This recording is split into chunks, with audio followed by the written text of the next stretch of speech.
Puji Tuhan, mulai pertama saya ucapkan salam Bapak Ibu Saudara. Saya tidak tahu apa yang jadi persoalan Bapak Ibu Saudara hari ini. Tapi saya percaya ketika kita menanti-nantikan Tuhan, kita akan mendapatkan kekuatan yang baru, amin. Yuk kita berikan kemuliaan bagi nama Tuhan, kekuatan di jiwaku.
Rasakan hadirat-Mu,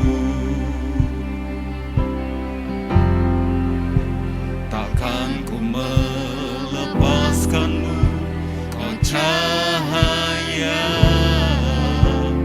bagiku, mengiring-Mu seumur hidupku, masuk dalam rencana-Mu Bapa, pikiranku,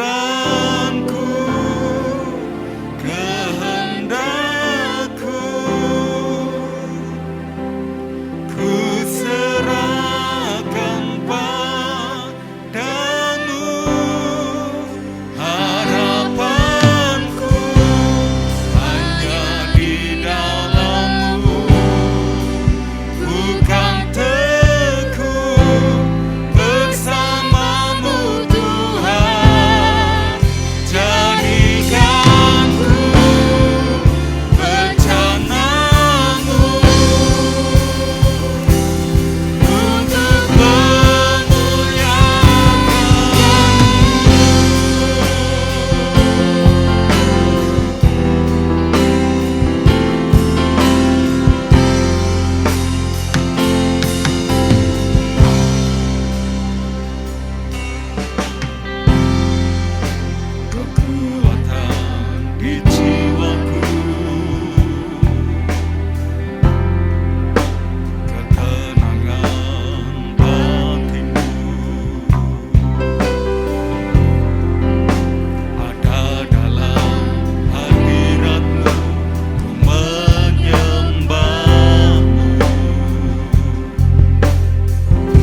kita berikan kemuliaan yang paling berat untuk Allah kita.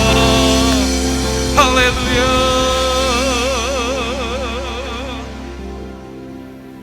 Biarlah ini yang menjadi komitmen kami Tuhan. Kami mau tetap senantiasa mengiring Engkau Tuhan. Dan biarlah sore hari ini roh pujian, roh sukacita tercurah atas kehidupan kami Tuhan. Semua yang siap memuji Tuhan sama-sama katakan amin.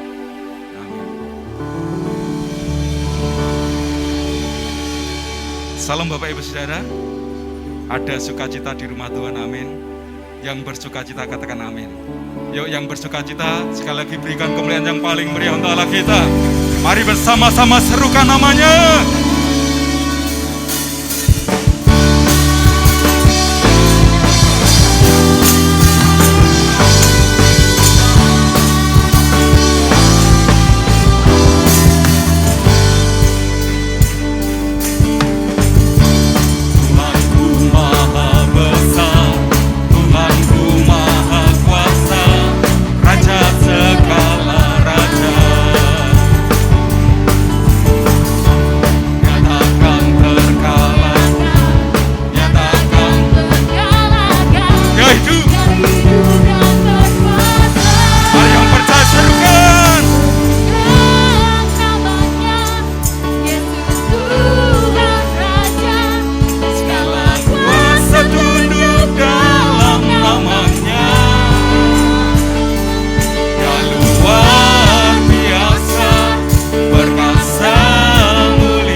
lagi untuk Tuhan kita.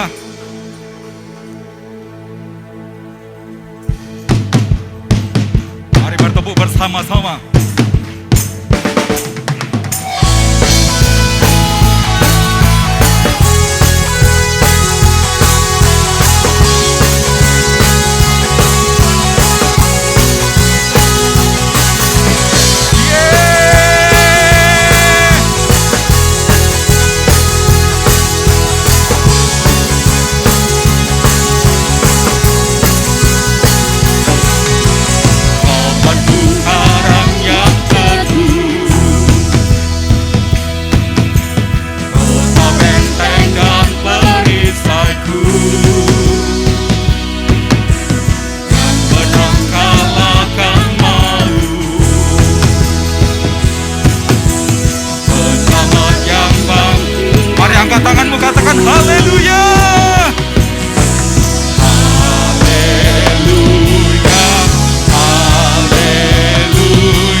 Oh Yesus, oh Yesus batu penjuru,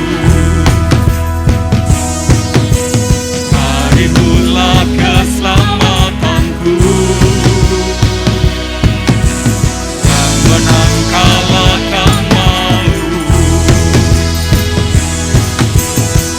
selamat yang. Mari sama-sama angkat tanganmu, katakan haleluya.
perlindungan, kubu pertahanan.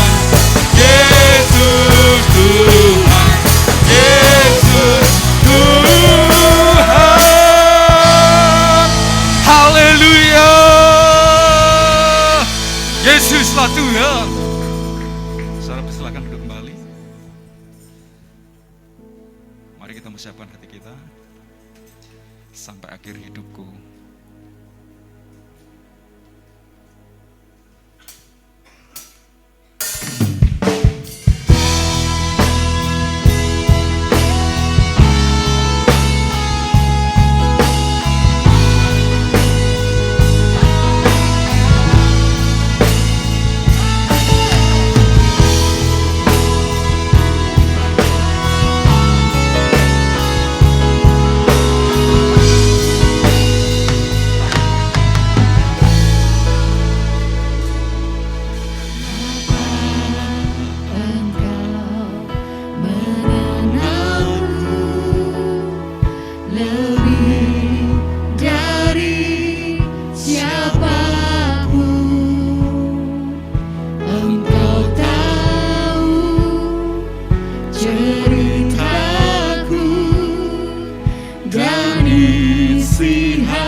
undang sidang jemaat bangkit beri bersama-sama.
Hari ini aku percaya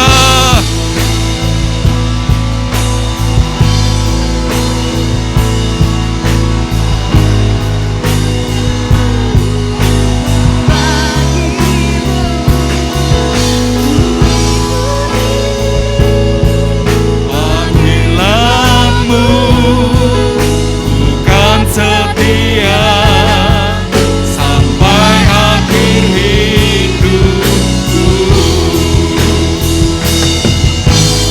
Ikuti panggilanmu bukan setia sampai akhir hidupku. Ikuti panggilanmu bukan setia sampai akhir hidupku. Haleluya.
Panggilanmu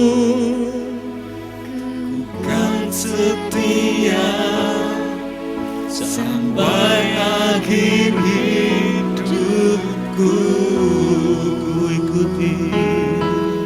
Ku ikuti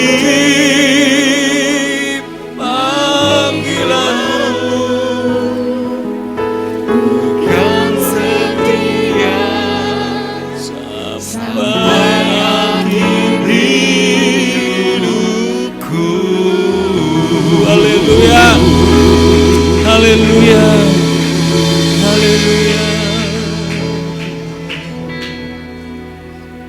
Tuhan, kami mau belajar setia Tuhan sampai akhir hidup kami. Mau menggenapi panggilan-Mu atas hidup kami Tuhan. Kami gak mau menjadi orang-orang yang nyaman saja Tuhan. Tapi kami belajar mengikuti arahan-Mu, mengikuti panggilan-Mu, mengikuti perintah-Mu Tuhan. Sehingga kami kedapatan sebagai pribadi-pribadi yang bertumbuh, yang sehat Tuhan. Dan kami terbebas dari zona nyaman Tuhan. Dan kami belajar masuk dalam zona iman Tuhan. Terima kasih Bapa, kami percaya Engkau ada tengah-tengah kami, Engkau hadir di sini Tuhan.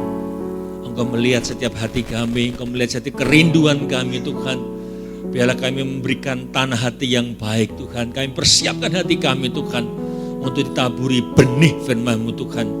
Hati kami siap Tuhan sebagai tanah yang siap menerima benih firman-Mu Tuhan. Sehingga benih itu boleh tertanam berbuah-buah. Terima kasih Bapa. Berbicaralah Tuhan, kami semua siap mendengar urapi hamba-Mu, urapi hidup kami Tuhan. Di dalam nama Tuhan Yesus kita semua dengar dan siap mendengarkan firman Tuhan, katakan sama-sama. Amin, haleluya. Shalom Bapak Saudara, apa kabar? Apa kabar? Wow, semua diberkati Tuhan, amin. Haleluya, semangat ya. Haleluya, sudah di akhir minggu di bulan Januari ya, tanpa terasa kita akan masuk bulan kedua lagi Tuhan di tahun 2022. Tetap di masa pandemi tapi percaya walaupun masa apapun, musim apapun, ketika kita di dalam Tuhan kita akan mengalami kemenangan demi kemenangan. Amin. Bulan ini kita masih terus belajar bagaimana kita menjadi pribadi yang kuat, yang strong ya, tetap kuat ya. Dan saya percaya kita semua sudah belajar bagaimana kita menjadi pribadi yang kuat. Kita harus membangun diri kita di atas batu karang, seperti rumah yang berdiri yang dibangun di atas batu karang. Tapi satu hal yang perlu Bapak Ibu Saudara dan saya juga semua sebagai anak Tuhan, semakin kita kuat, semakin kita kokoh, semakin gencar juga iblis mau menjatuhkan kita. Hati-hati, iblis tidak suka kita ini menjadi pribadi yang kuat dan kokoh. Dia terus berusaha untuk menjatuhkan kita. Dia ingin mencuri, bukan mencuri saja, membunuh dan membinasakan.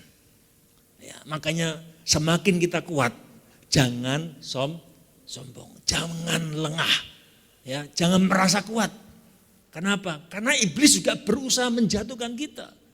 Dia berusaha dengan segala macam pola, dengan segala macam cara, bagaimana kita itu mengalami kejatuhan. Makanya bagian kita hari-hari ini di masa-masa ini Bapak Saudara, kita harus menjaga hidup kita dengan hidup, memperhatikan hidup kita dengan seksama bagaimana kita hidup. Amin. Memperhatikan hidup kita dengan seksama bagaimana kita hidup, jangan menjadi orang yang bodoh. Firman Tuhan katakan, jadilah orang yang arif. Karena ingat, iblis mencari celah, ingin menjatuhkan kita. Ya, mungkin dengan masalah kita kuat, mungkin dengan persoalan yang ya mungkin orang lain gak kuat, kita bisa kuat. Tapi iblis tahu bagaimana cara melemahkan kita kalau kita tidak bertahan. Saya pernah ceritakan satu ilustrasi Bapak Saudara. Ada monyet di atas pohon kelapa, ingat ya. Pertandingan antara angin barat dan angin timur. Angin barat bilang, coba siapa bisa menjatuhkan monyet di atas pohon kelapa yang tinggi itu. Angin timur berkata, oh gampang, itu sekali tiup jatuh. Ketika mereka bertanding, angin timur meniupkan angin yang kencang, badai. Semakin badai ditiup, semakin monyet itu semakin kencang. Semakin ditiup, semakin monyet mengeratkan tangannya. Akhirnya angin barat nyerah, aduh enggak mampu. Coba kamu angin timur, angin timur gampang, itu membuat saya gampang. Dia tiup angin badai, enggak bisa ditambah dengan badai hujan. Tambah dengan hujan badai, tetap monyetnya itu pegangan kenceng, saudara. Semakin kenceng badai, semakin kuat, saudara. Datanglah si angin utara. Kalian enggak bisa mengalahkan monyet. Coba saya bisa ikutan enggak? Mereka bilang, coba saja. Ternyata saudara, monyet, angin utara tidak dengan badai, enggak dengan masalah, tapi dengan angin sepoi-sepoi. Dengan angin yang semilir, ya ditiup pelan-pelan, dingin, akhirnya monyetnya ngantuk, liar-liar, tapi dengan sekali tiupan, akhirnya jatuh. Dengan sekali tiup, saudara. Ya, kenapa? Monyetnya lengah, nyaman, saudara. Makanya iblis kadang itu membuat kita nyaman. Ya, nggak punya utang lagi, ya kan? Hidupnya sudah banyak, tabungannya sudah banyak, ya kan? Pelayanan oke, ya keluarga baik-baik, saudara. Akhirnya apa? Ibadah hanya jadi seremonial saja. Ya ibadah, pokoknya datang ibadah, enggak ada api lagi, ya enggak ada api yang berkobar. Akhirnya mulai banyak alasan enggak datang ibadah. Ya, hujan dikit, wah alasan hujan. Padahal bisa kan pakai jas hujan. Ya. Dulunya sebelum diberkati, wah dia cari Tuhan, doa malam, doa pagi, doa siang, ibadah 1, 2, 3 ikut, saudara. Sekarang sudah nyaman, banyak alasan enggak datang ibadah, saudara. Enggak ada api lagi. Ingat, itu kenyamanan mulai menyerang. Sekali tiup akan jatuh. Makanya tema hari ini adalah, baca sama-sama yuk, awas zona nyaman. Ya, zona nyaman itu membunuh, saudara. Ya, makanya yang apa sih yang termasuk zona nyaman? Lalu apakah kita nggak boleh nyaman? Ya kan, saudara? Apakah kita boleh nyaman? Memang pendapat ini sepenuhnya ya nggak salah sih, karena kita memang butuh kenyamanan. Tapi kita bukan semata-mata hanya mencari kenyamanan, mengejar kenyamanan. Maka ketika kita terjebak dalam zona nyaman, ya seringkali zona nyaman kita ciptakan sendiri. Ya. Anak-anak sekarang mungkin kalau disuruh pergi panasan ya malas, saudara. Dulu zaman saya suruh pergi ke warung, ya sergap. Sekarang kamu ke warung, aduh males. Ya, beli makanan saja yang cuma 500 meter lewat Gojek. Kenapa? Malas tanda kutip. Kan bisa lewat ini, bisa itu. Anak sekarang, wah saudara. Dulu kita suruh jalan kaki gak masalah, saudara. Ya, nyaman, saudara. Zona nyaman membuat seseorang tidak lagi bisa produktif dan respon kepada perubahan. Gak mau berubah, saudara. Dan seseorang ketika terjebak dalam zona nyaman, cepat atau lambat kehidupannya akan mengalami kemunduran, saudara.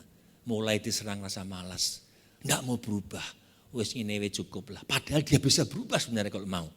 Ya, saudara, kita banyak memberi contoh, saudara. Ya, bagaimana banyak kejatuhan raja-raja yang nyaman, akhirnya mereka jatuh dalam dosa. Mereka tidak lagi mengandalkan Tuhan, mengandalkan kekuatan manusia, saudara. Satu saat ketika Raja Daud, ya, Raja Daud itu raja yang luar biasa. Dia sudah mengalami kemenangan demi kemenangan, saudara. Di masa tuanya dia mengalami banyak kemenangan. Dan tanpa Raja Daud pun ketika Israel melakukan peperangan, mengalami kemenangan demi kemenangan.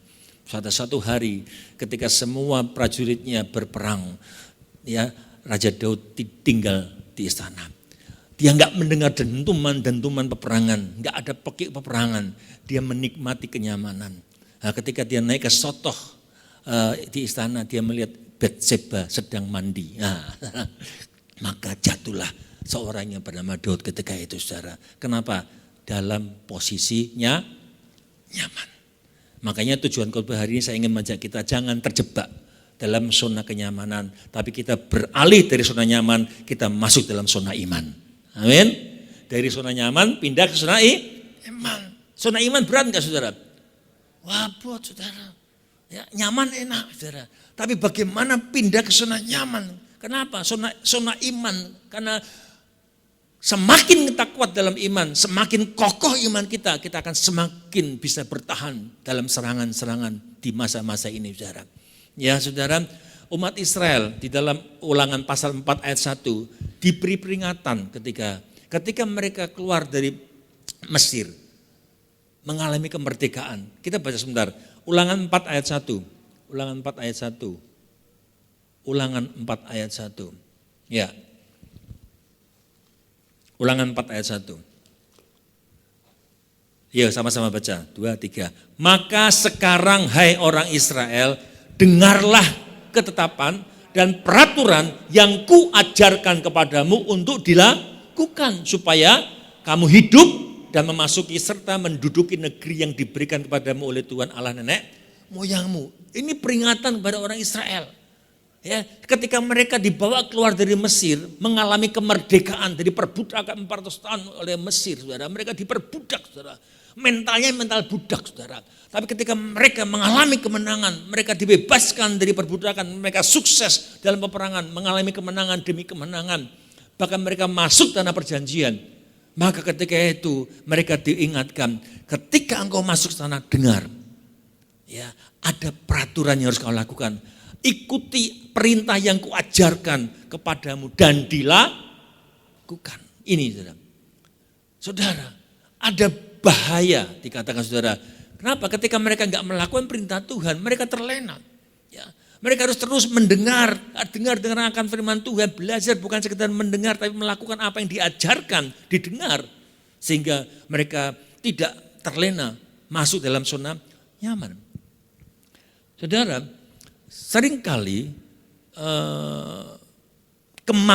kemapanan seseorang atau keberhasilan seseorang, kesuksesan seseorang itu membuat orang tersebut lalai untuk membangun hubungan dengan Allah. Tadi mau saya katakan saudara, kita sudah sukses, kita enak, mapan, lupa membangun hubungan dengan Allah. Yang tadinya kita mencari Tuhan sedemikian rupa, punya masalah. Kalau mau makan saja harus berdoa dulu. Tuhan besok makan apa? Belum, ya kan? Ya. Kita mau apa itu berdoa dulu, mujizat terjadi. Tapi ketika semua sudah kita nikmati, kita sudah didapatkan, kita lupa membangun hubungan lagi dengan Tuhan. Nyaman. Sehingga apa? Terjebak di dalam zona nyaman. Contoh yang kita akan belajar nanti dari kelalaian Raja Asa, saudara. Kalau kita baca dalam Tawari pasal 15, pasal 14-15, itu bagaimana seorang Raja Asa, raja yang memulai hidupnya dengan takut akan Tuhan. Kalau baca nanti di rumah 2 Tawari pasal 14-15, itu Asa di awalnya dia melakukan semua apa yang baik, yang benar di mata Tuhan. Dia menjauhkan tugu-tugu berhala, dia menghancurkan semua benteng-benteng berhala, dia menghancurkan segala rumah-rumah, bukit-bukit pedupaan, bahkan dia memerintahkan Yehuda untuk mencari Tuhan. Ini saudara. Sehingga Asa ini mengalami kemenangan demi kemenangan. Tapi kita baca nanti di pasal 16-nya saudara, dia berubah setia. Dia tidak lagi mengandalkan Tuhan, dia tidak mencari Tuhan. Makanya kita mau belajar supaya kita tidak terjebak dalam zona nyaman, tapi semakin mantap masuk zona iman. Kita harus kuat, ya, membangun hidup kita dengan apa? Hal yang pertama kita harus lakukan, bagaimana kita membangun zona nyaman menjadi zona iman. Dengan apa? Kita harus bertumbuh di dalam iman. Ini penting, saudara. Orang Kristen harus bertumbuh dalam iman. Bertumbuh itu penting. Bagaimana kita menjadi pribadi orang Kristen bertahun-tahun dari kecil mungkin lahir sudah Kristen tapi tidak ada pertumbuhan yang signifikan. Saudara, nggak bertumbuh itu seperti tanaman yang tumbuh tapi nggak berbuah, maka di bawah akar pohon sudah disiapkan kapak dan ditebang. Dan saya mau katakan satu hal penting, saudara. Saudara mau bertumbuh dalam iman? Ada yang nggak mau? Ya, ini yang paling penting dalam kekristenan kita, bahwa kita harus bertumbuh dalam iman. Kenapa, saudara? Bukan salah satu. Cara kita mengalami pertumbuhan dalam iman cuma satu jalannya, saudara. Yaitu apa, saudara? Dengan taat melakukan perintah Tuhan. Itu. Jadi bagaimana kita mengalami pertumbuhan? Cuma satu jalan, berani taat, bukan berani nggak taat, saudara. Berani taat melakukan ajaran Tuhan, melakukan perintah Tuhan, saudara. Coba seberapa banyak kita mau taat dengan perintah Tuhan, saudara. Tapi saya melihat, saudara, anehnya banyak orang Kristen yang katanya anak Tuhan, ya, ada di dalam zona nyaman, merasa enggak bermasalah, saudara. Ya. Merasa enggak ada persoalan. Sudah terlena. Sudah terjebak dalam kenyamanan. Dan merasa aman. Dan merasa kalau aku mati masuk surga. Wah, saudara. Padahal imannya bantat. Imannya enggak bertumbuh. Memang kita diberikan anugerah keselamatan, tapi juga diberikan anugerah penderitaan untuk membangun iman kita.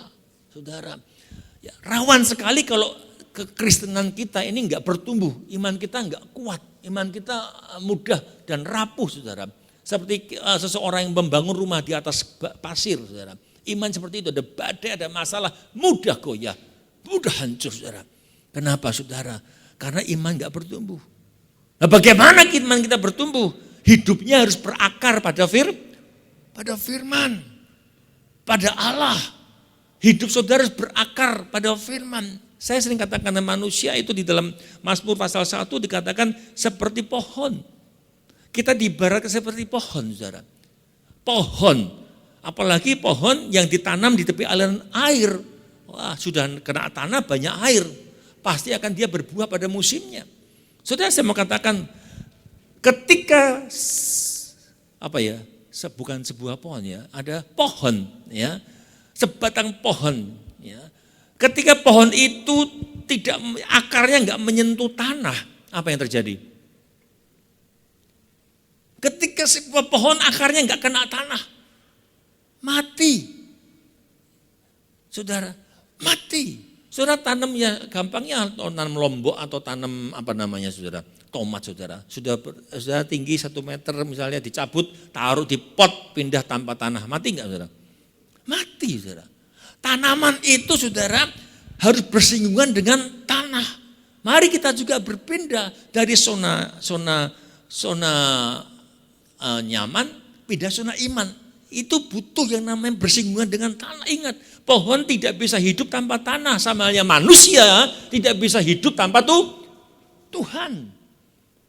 Kalau kita enggak berakar di dalam firman, kalau kita enggak pernah baca firman, bagaimana kita bisa berakar di dalam Tuhan dan hidup kita mengalami pertumbuhan.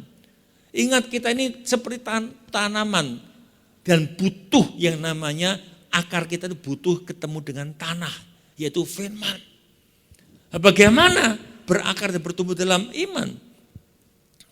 Berbicara, bertumbuh dalam iman itu berbicara satu hal tadi, berbicara ketaatan dalam melakukan firman Tuhan.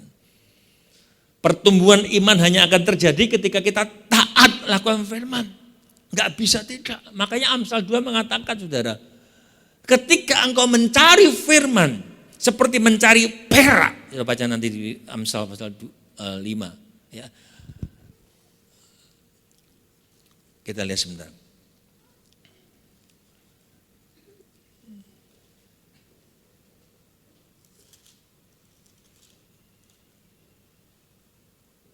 Nah, Amsal 2 ayat 1 sampai 5. Sudah bacaan itu, Mbak. Ketika kita mencari firman seperti mencari harta terpendam, mencari perak, saudara, maka engkau akan mendapatkan takut akan Tuhan dan mengalami yang namanya pengenalan akan Tuhan. Jadi ketika kita ini bertumbuh iman kita taat mencari firman, melakukan firman, maka timbul takut akan Tuhan dan kita akan diberikan roh pengenalan akan Tuhan. Saya 2 minggu lalu kan berkata, saudara enggak akan bisa masuk kerajaan surga kalau enggak kenal pemilik surga. Bisa kenal enggak, saudara? Bagaimana kita mengenal pemilik surga kalau kita enggak pernah berkomunikasi dengan pemilik surga? Bagaimana kita bisa masuk surga kalau kita enggak kenal dengan yang punya surga, saudara? Kita bersinggungan, ya, cari Tuhan, timbul takut akan Tuhan dan kita akan memiliki pengenalan akan Tuhan. Artinya apa, saudara? Artinya bagaimana kita bisa mengalami mujizat kalau kita tidak taat akan firman. Saudara, Petrus ketika murid-murid Yesus ketika ada di tengah-tengah danau Galilea, saudara, di situ dikatakan di dalam Matius pasal 14, saudara, ketika tengah malam Yesus berjalan di atas air. Saudara, danau Galilea itu kok malam tuh gelombangnya itu bisa tinggi, saudara. Siang aja kita waktu di sana tuh gelombangnya begitu, saudara. Itu tengah malam, ya. Dan muridnya berkata, hantu. Waduh. Dan Tuhan berkata, bukan, ini aku. Petrus mengatakan kepada Yesus, kalau engkau Yesus, biar aku datang pada engkau, saudara. Saudara. Dan Yesus berkata, mari datang. Ini perintah, saudara. Mari ke sini. Saudara bayangin. Ketika Petrus mendapatkan, mari. Ini kan perintah, ayo datang kemari, saudara. Saya bisa bayangkan nggak? Bayangkan bahwa saudara ada dalam perahu dan saudara melihat keluar itu air. Disuruh keluar. Berani nggak, saudara? Yang nyuruh Tuhan. Ya. Tapi dibutuh iman, saudara. Ini benar-benar terjadi loh, Bapak Saudara. Yang namanya Petrus harus melangkahkan kaki keluar dari perahu itu, baru dia bisa berjalan di atas air. Kalau dia tidak melangkahkan kaki keluar dari perahu dengan iman, dia tidak akan pernah bisa berjalan di atas air. Maka dalam Matius pasal 14 ayat 29, kata Yesus, datanglah. Maka Petrus turun dari perahu dan berjalan di atas air mendapatkan Yesus. Ketika dia taat perintah di bawahnya, ketika Petrus berjalan mendekati Yesus, dia lihat sekelilingnya. Wah, dia dirasakan ada tiupan angin, ada badai, dia takut. Ketika dia takut, dikatakan dia mulai tenggelam. Jadi masalah apapun dalam kehidupan kita, percaya. Ketika kita melakukan perintah Tuhan, ketika kita melakukan apa yang Tuhan suruh, kita akan mengalami kemenangan. Tapi ketika engkau takut, engkau enggak mau melakukan, engkau akan mengalami kekalahan. Maka ketika itu dikatakan Petrus mulai tenggelam. Dan ketika dia berteriak minta tolong di dalam Matius 14 ayat 30, Tuhan tolong. Saudara, artinya apa saudara? Bagaimana kita mengalami mujizat kalau kita taat akan firman Tuhan. Ikutilah arahan Tuhan. Memang arahan Tuhan kadang enggak sesuai dengan keinginan kita. Keinginan kehendakku bukan kehendak Tuhan. Rancanganku bukan rancanganmu, saudara. Tapi rancangan Tuhan itu yang terbaik. Saudara. Makanya Petrus bisa berjalan di atas air walaupun dia sempat ketakutan. Ini iman, saudara. Makanya bagaimana kita bertumbuh iman kita. Kita harus mengikuti apa maunya Tuhan, bukan semau kita.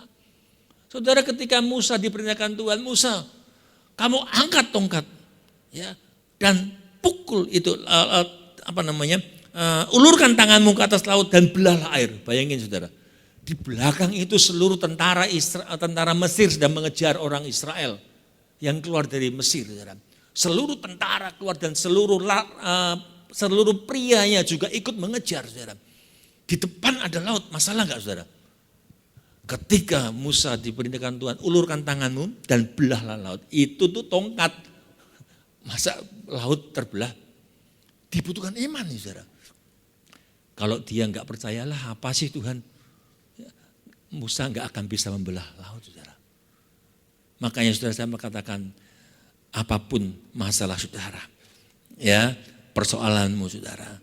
Ketika engkau percaya Tuhan, ya semua itu pasti ada jalan keluarnya.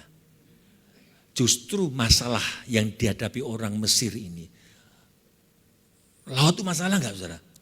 Masalah. Justru masalah itu menjadi jalan keluar bagi mereka. Saudara, makanya kita belajar di Raja Asa. Raja Asa ini memulai di dalam roh saudara. Ya, dia mulai dalam roh, tapi akhirnya dia akhiri dengan daging. Kalau kita lihat contoh iman dari bagaimana kita harus bertumbuh dengan iman kita. Saudara, Abraham itu ketika diberikan janji oleh Tuhan bahwa engkau akan memiliki keturunan seperti pasir di pantai dan seperti bintang di laut. Pada usia 75 tahun, saudara. Pada saat 90 tahun, pada saat 99 tahun dia belum punya anak, saudara. Tapi dia berkata apa, saudara? Di dalam Roma 4 ayat 18. Sebab sekalipun tidak ada dasar untuk berharap. Artinya apa? Tidak ada dasar berharap. Ya, Sarah sudah 90 tahun. Ya. Abraham 100 tahun, kan beda 10 tahun, saudara. Ya kan? Tapi mereka belum punya anak ketika itu, saudara. Ya. Setahun sebelumnya, saudara. Mereka pun diberikan anak usia 100 tahun dan 90 tahun, saudara. Enggak ada dasar apa sih? Dasarnya berharap. Istrinya udah mati pucuk, mati haid, dan dia sudah tua, udah usur. Tapi dia katakan apa? Namun Abraham berharap juga dan percaya bahwa ia akan menjadi bapak banyak bangsa menurut yang sudah difirmankan akan banyak keturunannya, saudara. Ini iman, saudara. Akhir zaman ini, saudara harus membangkitkan iman saudara lebih lagi. Harus bertumbuh imanmu. Saudara, saat iman Abraham diuji, saudara baca nanti di Kejadian pasal 21. Bagaimana ketika suatu hari Tuhan berkata, Abraham, bawa anakmu ke salah satu gunung di Horeb untuk dipersembahkan. Bayangin, anak satu-satunya yang didapatkan dengan susah payah menanti 25 tahun. Suatu hari Tuhan berkata, Abraham bawa, persembahkan. Abraham taat, saudara. Di tengah perjalanan Ishak bertanya dengan bapaknya, saudara, Papa, kita akan mempersembahkan korban. Kayu bakar sudah ada, api sudah ada, mana korbannya? Bayangin, saudara. Bapaknya ngomong apa? Kamu korbannya gitu ya? Enggak. Tapi dengan santainya dia tetap melakukan bagiannya. Dia ambil kayu bakar, ditata semua, saudara. Ya. Dan Ishak dia taruh di atas mezbah tempat pembakaran. Dan ketika firman Tuhan berkata, ketika Abraham menancapkan pisau itu, saudara, Tuhan berkata, stop Abraham. Berhenti. Wow. Saudara, kalau sudah bisa bayangan itu, saudara, dalam Kejadian 21, saudara. Kan tadi kan Ishak bertanya, mana korbannya kan? Saudara, ketika Abraham itu mau menancapkan pisaunya, saudara, di dalam Kejadian pasal 21 ayat 10 sampai pasal 14 sudah baca nanti, saudara. Ya, tiba-tiba, saudara, ini saudara, Abraham taat, walaupun itu gak gampang. Mengorbankan anaknya, dia taat. Ketika dia taat, Allah menyediakan. Tiba-tiba terdengar suara embek kambing di belakang, saudara. Ya kan? Allah menyediakan. Tadinya ada enggak, saudara? Enggak ada. Kalau ada ketika anaknya tanya apa, mana korbannya? Oh itu. Saudara, di dalam Kejadian 24 sudah baca nanti, saudara. Tiba ada domba yang terbelit, tanduknya di belakangnya. Dan itu jadi korban, saudara. Ketika kita taat firman Tuhan, iman kita tumbuhkan, kita lakukan firman Tuhan, itu Allah menyediakan, saudara, apa yang saudara butuhkan, saudara. Amin, saudara. Kebutuhan saudara hari ini mungkin saudara mengalami masalah berat sekalipun, engkau hanya butuh Tuhan, saudara. Hanya butuh Tuhan, jangan andalkan manusia. Saya mengajari banyak orang juga andalkan Tuhan. Saya ngalami, saudara. Kenapa saya punya masalah pun saya mengandalkan Tuhan. Saya belajar dari masalah. Ketika saya mengandalkan orang, saya justru dipermalukan. Andalkan Tuhan, maka kau akan melihat hasilnya, Tuhan. Saudara, Abraham luar biasa, saudara. Walaupun Abraham ini kalau kita melihat, dia keluar dari zona nyaman, masuk zona iman, saudara. Dia saudara baca di Kejadian 11 sampai 12. Dia diperintahkan Tuhan meninggalkan zona nyamannya. Dari Mesopotamia, dia harusnya langsung pergi ke tanah perjanjian. Tapi oleh karena dia ikut bapaknya, dia berhenti di Haran. Berhenti di Haran selama 15 tahun, saudara. Saudara, ada tanda kutip ketidaktaatan. Karena memang dia ikuti arahan papanya. Tapi, saudara, dia tertunda 15 tahun. Saya mau katakan apa? Ketidaktaatan kita hanya akan membuat rencana Tuhan tertunda. Tertunda 15 tahun, saudara. Makanya katakan ketidaktaatan menunda pertumbuhan iman saudara. Mungkin kita bertahun-tahun jadi orang Kristen tapi kita enggak 100% taat. Maka kita malah jatuh bangun, saudara. Maka saya katakan tadi, iman kita akan bertumbuh ketika kita hidup semakin berkenan pada Tuhan. Saya mau katakan gini, saudara. Jika iman kita tidak bertumbuh, maka saya katakan tadi, jika iman kita tidak bertumbuh, itu berarti ada celah. Saudara, ingat iblis itu senantiasa menanti waktu yang tepat untuk menyerang kita. Saat Yesus dicobai di padang gurun selama 40 hari, saudara. Dikatakan ketika iblis kalah, dikatakan iblis undur daripadanya, Lukas 4 ayat terakhir. Dan dia menanti waktu yang tepat untuk kembali menyerang, saudara. Makanya kalau imanmu enggak bertumbuh, itu celah yang dinanti iblis untuk menjatuhkan kita. Saat iman kita nggak bertumbuh, kita akan mudah sakit hati. Amin, benar tak? Kalau imanmu kuat, sudah mau diomongin apapun, alah itu kan kata orang. Imanmu nggak bertumbuh kuat, engkau akan mudah sakit hati, sedikit-sedikit kepahitan, sedikit-sedikit benci sama orang. Engkau nggak percaya firman Tuhan, mudah menyerah dengan keadaan, mudah goyah, mudah jengkel dengan orang, mudah dipengaruhi oleh apa kata orang. Yang paling bahaya, tidak lagi mudah mengandalkan Tuhan. Ini yang bahaya. Justru mengandalkan manusia. Kita belajar di Raja Asa, saudara. Di dalam 2 Tawari pasal 24 tadi, saudara. Saudara, Raja Asa dikatakan dia mulai dari melakukan yang benar. Dia menjauhi berhala. Dia memerintahkan untuk mencari Tuhan. Maka Tuhan itu menolong dia. Ketika diserang oleh tentara dari Ethiopia dengan 1 juta prajurit, ya, dia bisa kalahkan, saudara. Ya. Tapi ketika dihadapkan dengan raja yang ya raja Israel yang hanya enggak sampai jutaan, hanya ribuan orang, dia ketakutan, saudara. Imannya enggak bertumbuh lagi. Kenapa, saudara? Kalau kita tarik hari ini ke dalam kehidupan kita, saudara, mengapa seseorang berubah setia? Yang tadinya begitu setia dengan Tuhan berubah setia. Kenapa imannya enggak bertumbuh dengan maksimal? Imannya mudah goyah, yang tadinya radikal cari Tuhan, tadinya andalkan Tuhan seperti Raja Asa, dapat berubah menjadi tidak setia. Makanya Asa ini ketika dihadapkan dengan Raja Baesa Israel, dibandingkan dengan Raja Ethiopia itu kecil sekali. Ketakutan muncul, minta bantuan Raja Aram. Sudah baca ya, pasal 16, ke 2 Tawari pasal 20, pasal 16, saudara. Minta bantuan Raja Aram, Raja Ben-Hadad. Saudara, kenapa? Kalau kita lihat ini, saudara, dia nyaman. Di dalam 2 Tawari 15 ayat 19, ini yang membuat Raja Asa nyaman. Setelah bertahun-tahun dia mengalami kemenangan-kemenangan, di dalam 2 Tawari pasal 15 ayat 19 dikatakan, tidak ada perang lagi sampai pada tahun ke-35 pemerintah Asa. Tidak ada perang, sudah nyaman. Tidak ada yang namanya gangguan. Dia enak, nyaman. Maka ketika diserang, dia seperti kelabakan, saudara. Ya, diserang ketakutan, udah nyaman. Akhirnya dia apa? Enggak mau berperang, tapi dia mencari pertolongan dari raja yang lain. Dia berkata, dulu kan papa saya kan berhubungan baik dengan papamu. Mari tolong saya, aku berikan uang, diberikan banyak harta, saudara. Di dalam pasal 16, saudara, ayat 3. Akan kukirim emas dan perak kepadamu, mari batalkan perjanjianmu dengan Baesa. Saudara, mengandalkan manusia.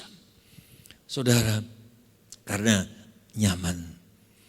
Makanya saya mau katakan, yuk kita harus bertumbuh iman kita. Lewat apa? Lewat peperangan. Ada masalah, enggak apa-apa. Karena persoalan, masalah itu seperti membuat kita semakin kuat di dalam Tuhan. Vitaminmu harus kuat. Vitamin F dan D. Vitamin firman dan doa. Amin. Hal pertama, bagaimana kita masuk dalam zona iman, kita harus bertumbuh imanmu. Yang tahu bagaimana saudara bertumbuh adalah saudara sendiri. Imanmu bagaimana hari ini? Bertumbuh atau tetap? Jangan bantat, saudara. Yang selanjutnya, untuk kita tetap ada dalam zona iman. Ya, dari zona nyaman masuk zona iman. Setelah kita bertumbuh imanmu, milikilah rasa haus dan lapar akan firman. Ini penting, saudara. Miliki rasa haus dan lapar akan firman. Kalau saudara mau dipuaskan, mau berbahagia, milikilah rasa haus akan firman. Di dalam Matius 5 ayat 6 dikatakan, Matius 5 ayat 6, berbahagialah orang yang lapar dan haus akan kebenaran, karena mereka akan dipuaskan. Mau bahagia? Mau dipuaskan? Lapar dan haus akan firman. Hanya Yesus yang bisa memuaskan kita, firman-Nya yang bisa memuaskan kita. Saudara, menjadi orang Kristen bertahun-tahun bukanlah jaminan seseorang mengalami pertumbuhan iman. Bukan jaminan kita memiliki kedewasaan rohani. Kedewasaan rohani seseorang bukan oleh karena usia. Maaf, bukan karena rambut putih langsung dewasa rohani, enggak. Bukan. Tanda kedewasaan rohani adalah seseorang yang mau menerima tanggung jawab dan melakukan. Lamanya kita jadi orang Kristen tidak menentukan, tidak menjamin seseorang itu dewasa rohani. Orang yang dewasa rohani akan nampak ketika dihadapkan dengan masalah. Dihadapkan dengan persoalan. Bagaimana reaksinya, bagaimana sikapnya saudara. Makanya saya mau katakan saudara, untuk mengalami pertumbuhan iman, seseorang harus memiliki rasa haus dan lapar akan firman. Haus dan lapar akan hal-hal yang rohani. Mungkin kita berpura-pura rohani, bisa. Pura-pura rohani datang ibadah, pelayanan. Tapi kita membohongi Tuhan karena Tuhan tahu motivasi kita. Apa kita benar-benar punya kerinduan, punya harapan dan haus. Bukan sekedar rutinitas, Tuhan tahu saudara. Ini satu poin yang harus saudara tahu. Haus dan lapar itu tanda orang sehat. Benar saudara?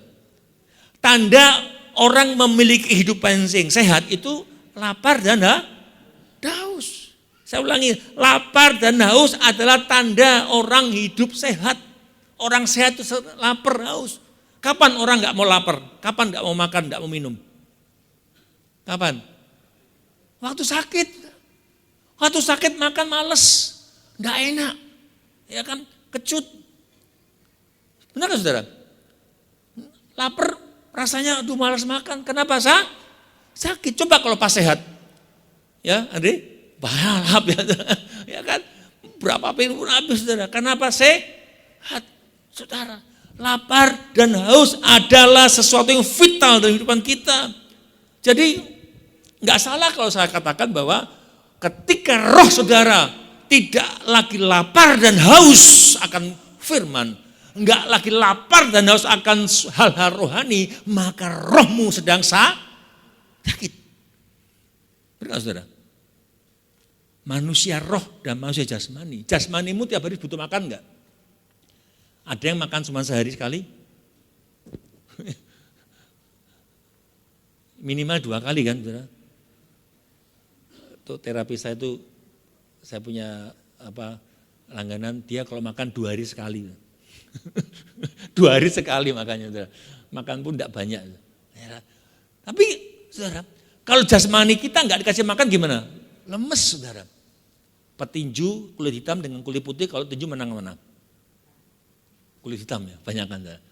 Coba kalau kulit hitam itu enggak makan seminggu, langsung dihadapkan dengan kulit putih, menang mana? Menang kulit putih, lemes saudara. Ya, makanya manusia jasmani dikasih makan, rohmu juga dikasih makan. Makanya kalau engkau enggak lapar, saudara, kalau saudara dan saya tidak lapar dan haus akan hal-hal rohani, jangan-jangan rohmu sedang, benar gak saudara? Maka kemungkinan besar ada masalah dalam rohani saudara. Manusia rohani gak lagi rasa ingin mengkonsumsi, mengasup hal-hal rohani. Mulai malas ibadah, mau dengar firman Tuhan malas, ibadah datang pulang lupa, saudara.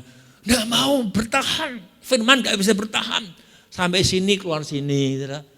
Gak mau berusaha belajar. Itu tidak wajar, saudara. Gak wajar. Kalau kita gak suka lagi dengar rohani, hati-hati imanmu kandas.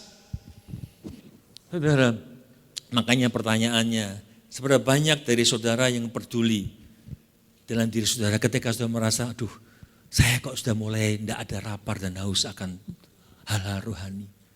Ya ibadah, tapi tidak ada kehausan. Saya merasakan, pernah gak rasa demikian saudara? Sudah banyak saudara bisa merasakan itu. Saudara merasa aku gak lagi haus dan lapar akan kebenarannya. Ini bahaya. Saudara kita gak lagi komsel, hampir 2 tahun gak komsel. Saudara pingin gak komsel, ngomong sama teman, ayo kita komsel yuk.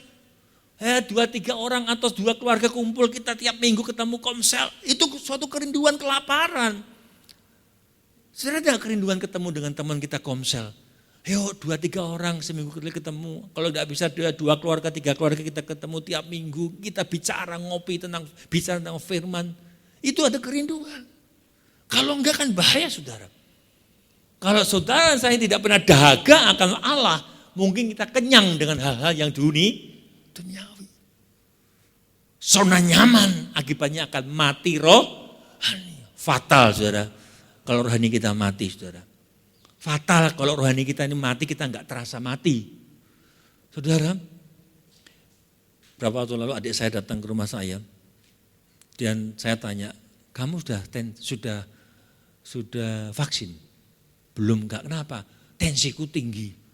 Loh, berapa tuh? Hampir 200. Wah, enggak bisa tensi. Oh, enggak apa-apa kok. Mungkin capean bla bla bla bla. Wah, coba kamu tensi lagi. Tensi 230 atas bawahnya 130. Kamu enggak pusing? Enggak. Nah, cuman enggak enak. Waduh, tak kasih obat saudara. Ini bahaya. Kalau orang tensi enggak terasa, itu bahaya enggak saudara? Tiba-tiba bisa KO saudara. Kalau rohanimu kering, rohanimu sakit, kamu enggak terasa, bahaya enggak saudara? Mati rohanimu tiba-tiba dipanggil Tuhan, masuk mana saudara kalau rohanimu mati saudara? Ini seperti itu saudara. Kalau saudara sakit, tensimu tinggi tapi enggak terasa, aman-aman saja, tiba-tiba dihantam stroke, bablas saudara. Makanya syukur ya yang kena tensi 150 darah kemeng-kemeng ya itu bagus saudara, ya kan. Tapi lebih bagus lagi jangan kena darah tinggi saudara. Ya kan? Makanya putus hubungan manusia dengan Tuhan, mati rohani itu kematian rohani dan fatal. Raja Asa ini enggak sadar. Fatal, mengalami kematian rohani, dimulai dari rohani, hal roh, diakhiri dengan daging. Bertahun-tahun jadi orang Kristen, dari kecil, dewasa, remaja, tapi aduh, usia tua kita terhilang. Galatia 3 ayat 3 mengatakan, Galatia 3 ayat 3, adakah kamu sebodoh itu? Kamu telah mulai dengan roh, maukah kamu sekarang akhiri dalam daging? Asa mengakhiri dalam daging. Asa mulai dengan kehidupan yang baik, berkenan, cari Allah, radikal. Saudara, tapi mengalami zona nyaman. Aman kerajaannya. Saudara baca di pasal 16, dia enggak bisa mempertahankan keradikalannya lagi. Mungkin saudara pernah mengalami ini. Dulu saudara cinta Tuhan luar biasa. Ya, saudara begitu cari Tuhan luar biasa. Kalau tanya kesaksian dulu saya, waduh kalau saat Tuhan luar biasa. Saya jemputin anak-anak sekolah minggu, saya bawa ke gereja. Kapan? Sekarang? Dulu tuh enggak usah diomong. Tuhan melihat sekarang. Bukan kemarin loh, sekarang. Maka hari ini engkau harus selesai dengan masalahmu. Tuhan enggak lihat kemarin saudara, amin. Hari ini, saudara. Saudara, Asa, dia lupa. Dia pernah mengalami hal-hal luar biasa.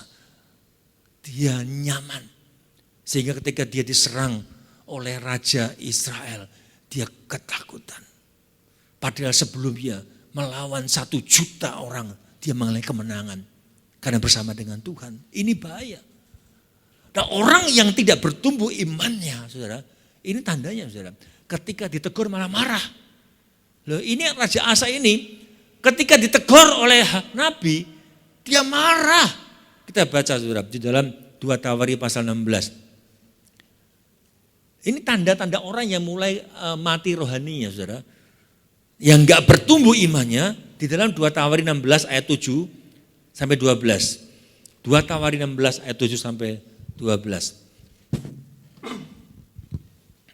Pada waktu itu datanglah Hanani pelihat itu kepada Asa, Raja Yehuda, katanya kepadanya, karena engkau bersandar kepada Raja Aram dan tidak bersandar pada Tuhan Allahmu, oleh karena itu terluputlah tentara Raja Aram dari tanganmu.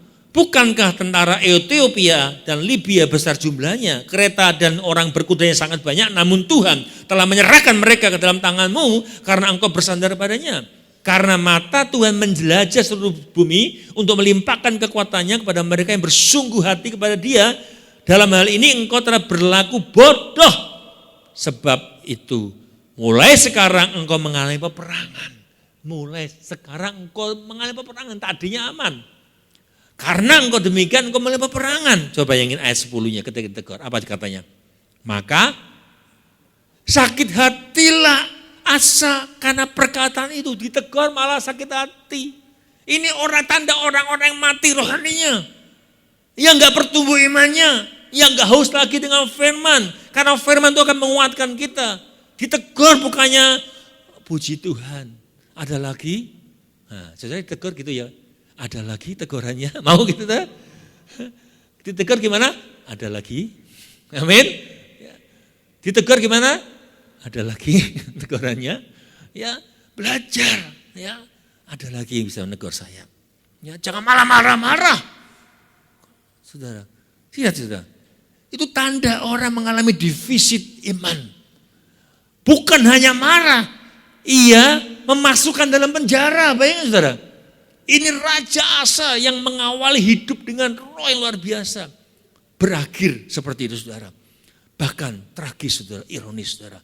Orang yang sudah kehilangan pengharapan tanpa sadar, ya dia sudah mati rohani. Enggak ada kelaparan lagi akan firman Tuhan. Ketika dia sakit, di ayat 12 dikatakan apa? Ketika dia sakit parah, bukan datang pada Tuhan. Ayat 12 coba lihat. Bukan datang pada Tuhan. Ketika ke-39 pemerintahannya. Jadi 35 kan 3 tahun kemudian sakit parah. Semakin parah. Namun dalam sakitnya dia tidak mencari tuh. Cari siapa? Pertolongan yang lain saudara. Ini saudara. Orang yang sudah mati rohaninya. Bukannya bertobat. Makanya saya katakan jangan coba-coba. Nanti kalau aku sudah mau mati tak tobat. Wah. Nanti kalau sudah tua aku bertobat. Ini orang sudah mati rohani susah bertobat, susah balik loh. Asa ini gak bisa balik. Bahkan semakin ironis saudara hidupnya. Makanya dua hal ini penting saudara. Bagaimana kita keluar dari zona nyaman, masuk zona iman. Yang terakhir saudara, poin 3, untuk kita terhindar dari zona nyaman, masuk dalam zona iman, yaitu kita harus melekat pada Tuhan. Melekat pada Tuhan. Ini sungguh-sungguh hal yang kita lakukan. Jika kita melekat pada Tuhan, kita tidak akan dibiarkan, kita akan tetap dalam perlindungan Tuhan. Amin saudara. Mazmur 91 kita baca yuk ya. Saudara, kata melekat ini sebenarnya memiliki arti nempel erat ya dengan Tuhan. Enggak ada rongga. Seperti monyet tadi, wah dia erat saudara. Enggak ada renggang. Makanya sebenarnya minggu lalu saya mau khotbahkan ini ya, jangan ada renggang saudara. Tapi karena tamu ya temanya berubah. Jangan ada kerenggangan dalam hidupmu. Jangan ada celah. Celah itu membuat iblis masuk saudara. Saya katakan iblis tidak pernah bisa mengganggu saudara dan saya kalau tidak ada celah. Tidak akan bisa mengganggu saudara kalau kita enggak buka celah.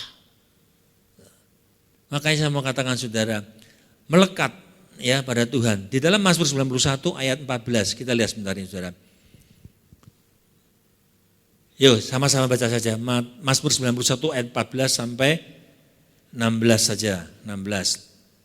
Yuk 2, 3. Sungguh hatinya melekat kepadaku, maka aku akan meluputkannya. Aku akan membentenginya, sebab ia mengenal namaku. Ia bila berseru, wow, aku menjawab. Aku akan menyertai dia dalam kesesakan. Aku akan meluputkannya dan memuliakannya. Ayat 16, dengan panjang umur akan kukenyangkan dia dan akan kuperlihatkan kepadanya keselamatan dari saudara, luar biasa.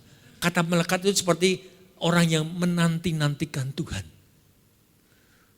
Saudara, Yesaya 41 ayat 3 dikatakan orang yang menanti-nantikan Tuhan bagai raja wali yang terbang tinggi. Wow. Engkau dikatakan di dalam Yesaya 40 ayat 31 saudara. Orang yang menanti-nantikan dikatakan di situ Yesaya 41 ayat 40 ayat 31. Tetapi orang-orang yang menanti-nantikan Tuhan itu yang melekat pada Tuhan. Ada orang menantikan Tuhan mendapat kekuatan baru. Seumpama raja wali terbang tinggi, kekuatan sayapnya, dengan kekuatan sayapnya berlari tidak lesu, berjalan tidak lelah. Wow, saudara mau melekat dengan Tuhan? Halo? Amin saudara. Melekat pada Tuhan itu luar biasa saudara. Dikatakan apa saudara? Kalau kita melekat pada Tuhan apa? Aku akan meluputkan engkau. Wow. Engkau akan dibentengi. Kalau Tuhan yang bentengi, siapa yang bisa menembus benteng Tuhan? Dikatakan ketika engkau berseru Tuhan menjawab. Kenapa? Sebab ia mengenal namaku. Sebab engkau mengenal nama Tuhan. Ini penting saudara. Orang yang melekat pada Tuhan, yang imannya kuat, yang mencari firman, yang haus akan Tuhan, dia akan mengenal Tuhan. Ini saudara. Dan kalau engkau mengenal Tuhan, ketika berdoa dikatakan apa? Bila ia berseru, maka aku akan menjawab. Ketika kita berdoa itu Tuhan dengar. Tapi dijawab belum tentu. Bisa nanti. Ya, ditunda. Tapi ketika kita melekat pada Tuhan, ketika engkau mengenal Tuhan, engkau berdoa, Tuhan jawab. Wow, amin saudara. Mengenal. Gimana kita dikenal Tuhan? Kalau kita setiap saat, setiap waktu membangun percakapan dengan Tuhan. Kalau engkau tidak pernah bercakap dengan Tuhan, ya Tuhan tidak kenal kamu siapa. Semakin engkau intens dengan Tuhan, semakin engkau berhubungan, semakin engkau berbicara, engkau akan semakin kenal. Saudara kalau sama istri saudara menikah hari ini, selama 40 tahun nikah tidak pernah ngomong. Pas butuh ngomong. Nek butuh nulis surat tok. Kenal gak saudara? Kenal saudara. Semakin ngomong semakin kenal. So ngomong dehem aja ngerti, oh ki bojoku gitu kan. Kenapa? Karena sering komunikasi. Semakin kita sering komunikasi dengan Tuhan, kita semakin akrab, semakin intim dengan Tuhan. Hari ini saya berkata saudara, saya yakin kalau engkau mau masuk dalam zona iman memang butuh korban. Engkau harus menumbuhkan iman saudara dengan apa? Hauslah akan hal-hal rohani. Setiap hari engkau harus baca firman. Berdoa pagi dan malam berdoa. Kalau masih ada satu keluarga, kami tiap malam berdoa satu keluarga. Saudara. Malam bangun mesbah di rumah. Kalau masih ada bapak, ibu, anak masih kumpul, ayo punya jam 9 pulang kumpul berdoa. Kalau molor dia jam 10 doa, pulang berdoa. Kalau nggak bisa pakai video call berdoa bersama-sama. Karena ketika rumah tangga rukun, dikatakan firman Tuhan, Mazmur, dikesanalah diperintahkan berkat. Amin saudara. Diperintahkan berkat. Makanya yuk kita belajar hari ini. Kita harus hidup di zona iman, bukan zona nyaman lagi. Dengan apa? Bertumbuh iman saudara. Haus dan lapar akan firman kebenaran dan melekat pada Tuhan. Hidupmu pasti akan mengalami kemenangan demi kemenangan. Amin. Mari kita bangkit berdiri. Saya undang tim pelayan Tuhan musik tampil ke depan. Kita nyanyikan lagu ini saudara. Bagai Raja Wali, hanya kepadanya aku kan berlari. Saya jemput Bapak Saudara berdiri dan kita nyanyikan lagu ini. Hanya kepadanya aku kan berlari.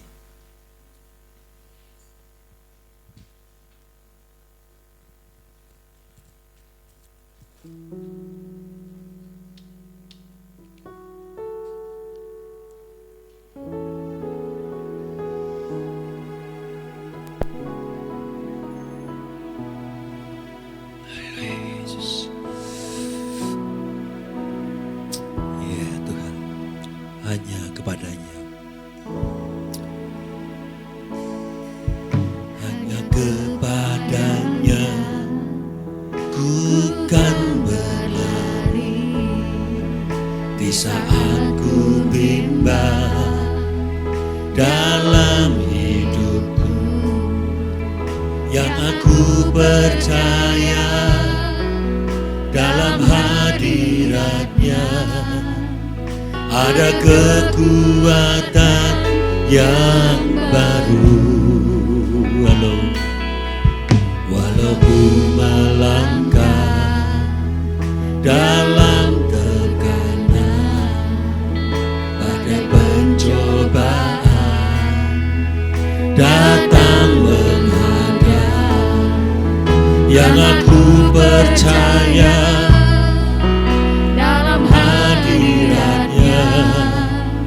ada kekuatan Bukan terbang tinggi bagai Raja Wali di atas segala persoalan hidupku, dan aku percaya saat ku bersama Dia, tiada yang mustahil bagi Dia.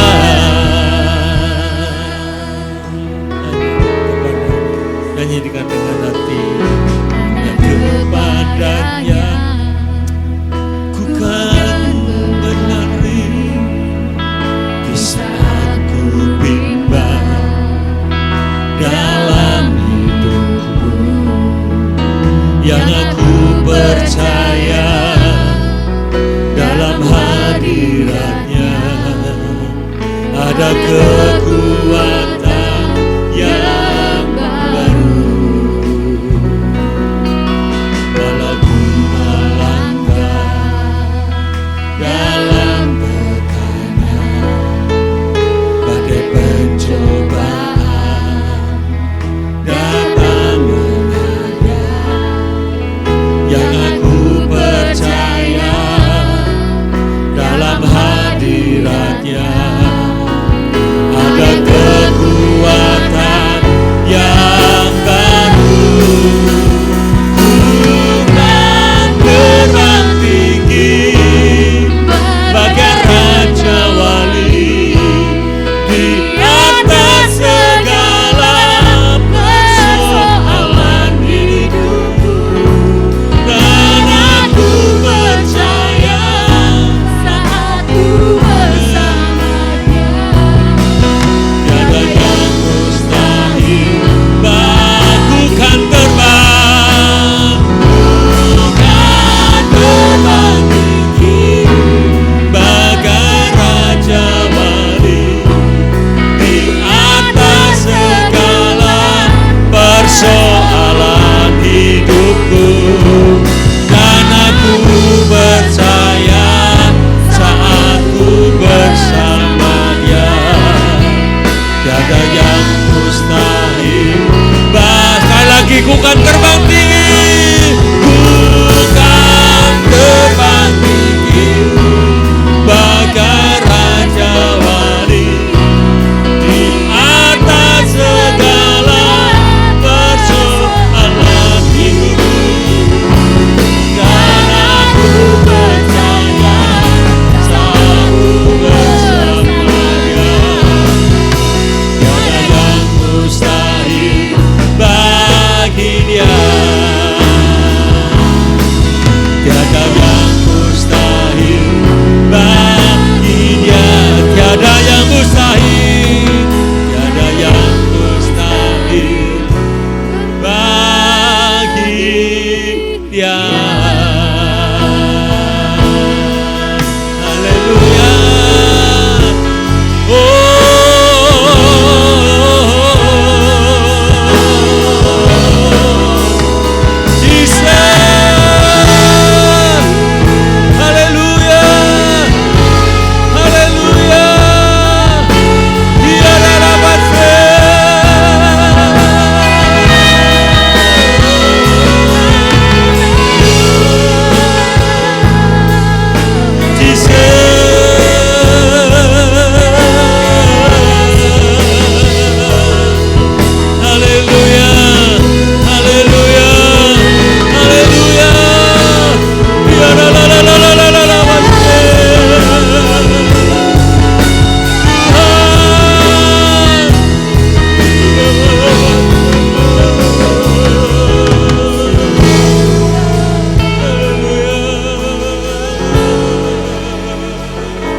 Banyak saudara malam hari ini Roh Kudus mengingatkan bahwa engkau kurang haus dan lapar akan hal-hal rohani.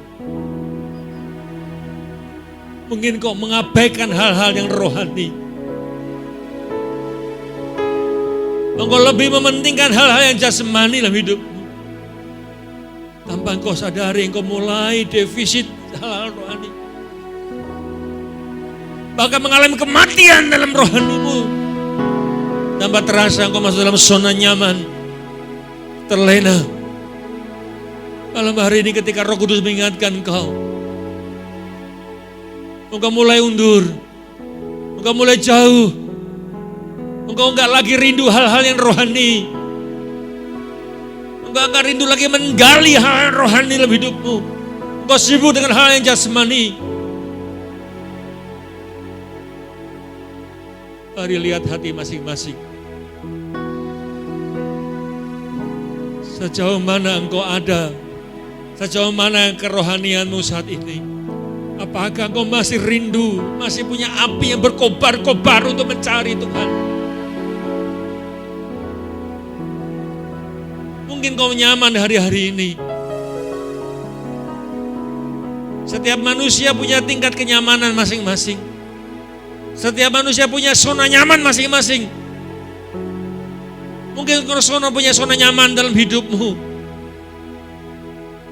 Ada orang nyaman dalam kepahitan.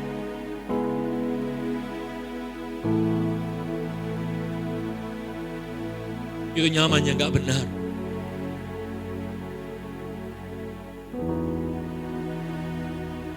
Kalau rohmu tidak haus dan lapar akan kebenaran, kalau rohmu gak haus dan lapar akan hal-hal rohani, saya khawatirkan rohmu sedang sakit.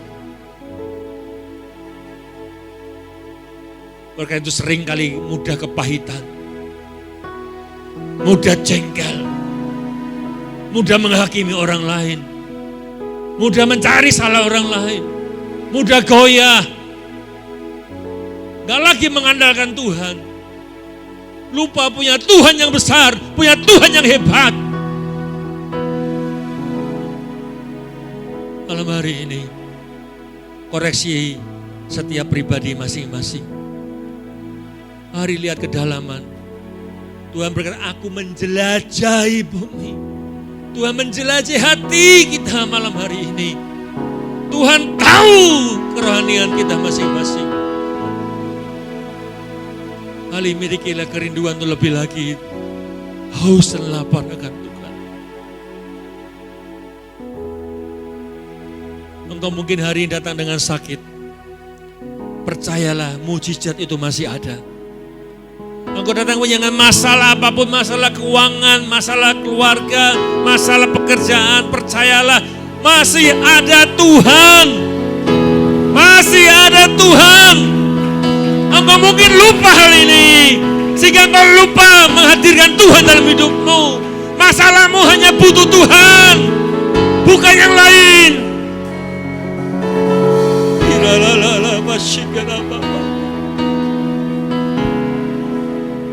Mungkin kau lupa ada tangan Tuhan yang sanggup menolong kau.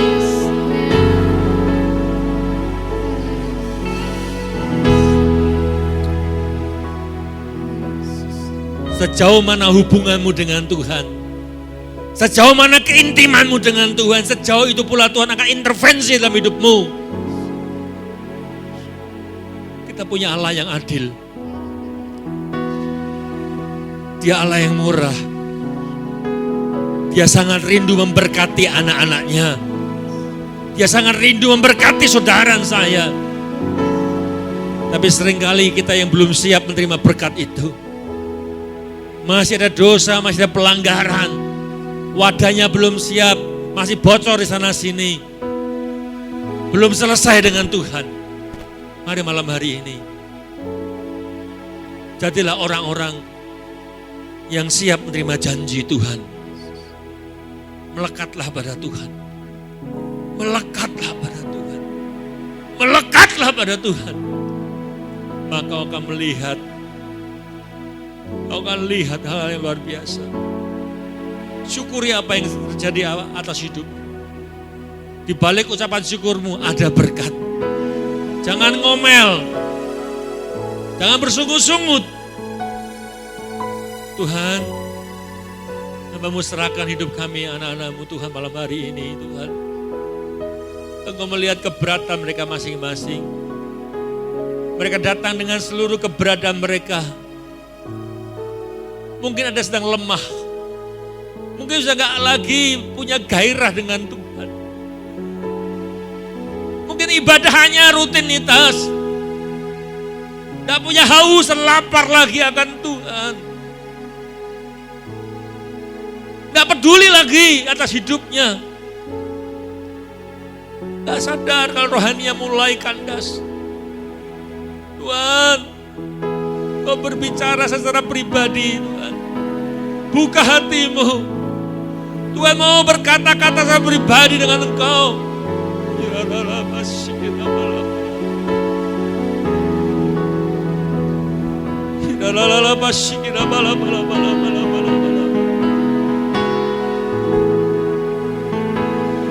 Tuhan penuhi Tuhan. Penuhi hati mereka dengan Roh-Mu Tuhan. Penuhi Tuhan. Penuhi dengan hadirat-Mu Tuhan. Mampukan mereka Tuhan. Mampukan kami Tuhan. Mampukan kami memiliki haus dan lapar akan Engkau lagi Tuhan. Kami rindu Tuhan. Kami rindu Roh-Mu menguasai kami. Roh-Mu memelihara kami. Roh-Mu menguatkan kami. Roh-Mu memulihkan kami. Penuhi Tuhan. Penuhi hati yang lapar haus akan Engkau Tuhan. Dalam nama Yesus. Minta. Penuhi mereka Tuhan.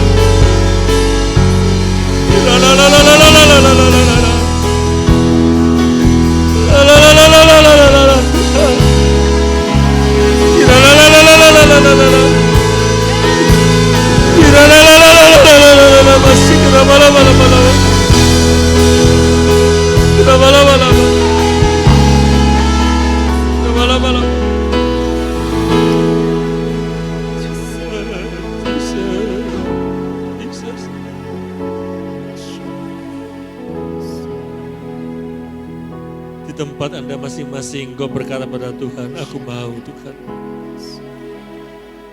Aku mau Tuhan dipulihkan.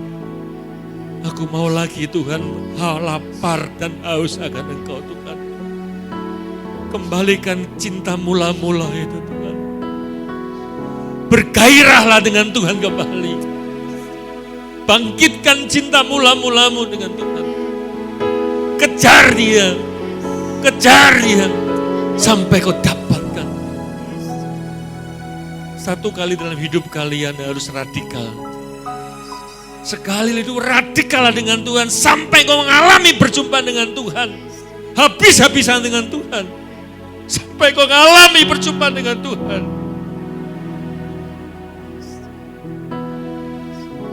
Dan di kemampuan. Beri kekuatan Tuhan. Buat setiap kami, hamba-Mu dan anak-anak-Mu Tuhan. Untuk berjalan dalam iman. Semakin bertumbuh iman. Dan pulang di tempat ini. Semakin bergairah cari Tuhan. Semakin bergairah baca firman. Semakin membangun mesbah doa dalam keluarga-keluarga. Sehingga nama Tuhan dipermuliakan. Nama Tuhan ditinggikan lewat kehidupan kita. Terima kasih Bapa. Terjadilah dalam hidup kalian. Diberkati Tuhan. Segala hormat kemuliaannya bagi nama Tuhan. Segala puji hormat hanya bagi Engkau. Dalam nama Tuhan Yesus. Sama-sama diberkati Tuhan, katakan. Amin.